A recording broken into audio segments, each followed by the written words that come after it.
m'appelle Ana Rodriguez, je suis chercheure en conservation de la biodiversité au Centre d'écologie fonctionnelle évolutive à Montpellier.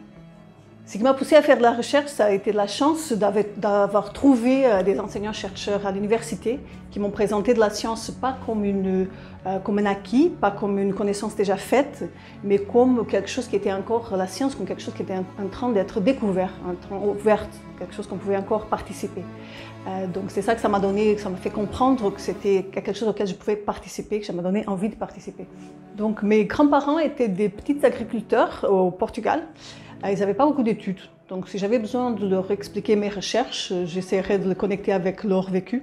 Et ils ont vu pas mal de changements dans leur vie. Ils ont vu des forêts qui étaient remplacées par exemple des forêts d'eucalyptus. Ils ont vu des espèces telles que les loutres qui disparaissaient.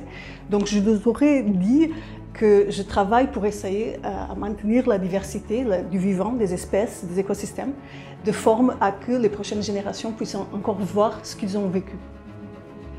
Les grands défis de conservation de la biodiversité ne sont pas nécessairement scientifiques en fait, ils sont plutôt sociétaux. Comme pour les changements climatiques, il ne s'agit pas nécessairement, nous savons déjà quels sont les problèmes, nous savons déjà quelles sont les solutions, mais nous avons besoin de forme globale, internationale, collaborer pour vivre dans cette planète dans les limites qu'elle a. C'est là le grand défi, c'est un changement sociétal et économique. Le principal outil que nous avons pour conserver la biodiversité, c'est les aires protégées. C'est des endroits qui sont dédiés à la conservation. Or, nous sommes en train d'augmenter l'aire couverte par ces aires protégées. Il y a même l'ambition d'augmenter jusqu'à 30%, qui est en train de discussion dans le cadre de la Convention de la biodiversité biologique.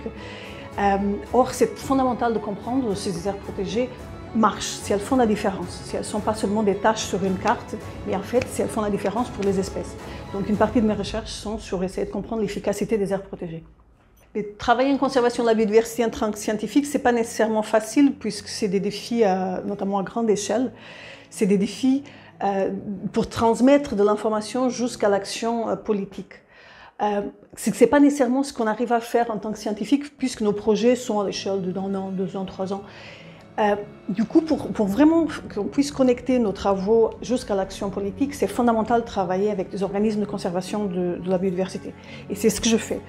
Donc depuis le début de mes recherches, que je travaille avec des grands organismes tels que l'Union internationale pour la conservation de la nature, tels que BirdLife International.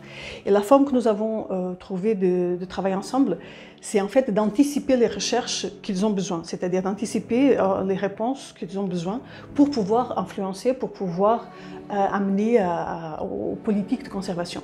Dans ce cadre, nous avons construit un projet collaboratif, le projet Inspire for Nature, c'est un projet de financement européen. Donc c'est un projet que pendant 4 ans a mis ensemble un consortium de 14 organisations à la fois de recherche, universités, mais aussi d'organismes de conservation de la biodiversité.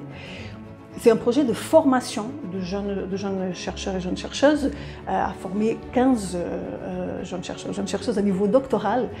Et chacun de leurs projets de recherche a été co-construit entre un organisme de conservation et un organisme de recherche pour répondre à une question précise qui pourrait influencer, qui pourrait informer des processus de négociation qui sont en train de se faire maintenant, par exemple dans le cadre de la Convention de la biodiversité.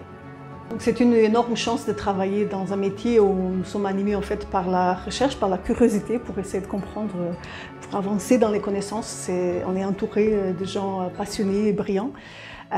Du coup, si j'avais une demande, un vœu à demander à un génie de l'enseignement supérieur de la recherche, ça serait plus de collègues. Je demanderais plus de collègues, plus de chercheurs, enseignants-chercheurs, chercheuses, enseignants-chercheuses, plus aussi de techniciens, techniciennes et plus de personnel administratif, pour qu'on puisse avoir un enseignement encore de plus de qualité et aussi une recherche encore plus ambitieuse et plus large qui te permette de répondre aux défis sociétaux.